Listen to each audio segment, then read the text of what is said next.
अनेक जण दरिंदर म्हणाले की बाबा जरांगे पाटलाचा बोलता धनी कोण आहे, म्हणजे जरांगे पाटलाला स्क्रिप्ट कोण लिहून द्याले, जरांगे पाटलाला बोलायला कोण लावायले.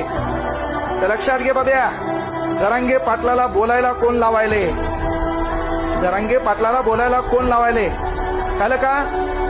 ज्या घरातली पोरगी लग्नाला आली, लग्नाला येत असताना महत्वाची गोष्ट, घरात तिच्या लग्नासाठी पैसे नाहीत, त्यावेळेस हतबल झालेला बाप हा जरांगे पाटलाचा बोलता धनी आहे.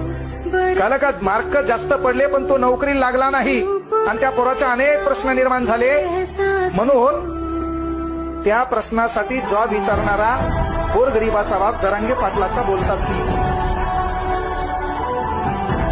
शेतात पिकवलेलं पीक आहे, त्या पिकाला भाव मिळत नाही म्हणून अर्धा लिटर रोगर स्वतःच्या घशात ओतणारा आणि स्वतःची अंत्ययात्रा संपविणारा, स्वतःचा देह संपविणारा गोरगरीब शेतकरी म्हणजेच जरांगे पाटलाचा बोलता धनी.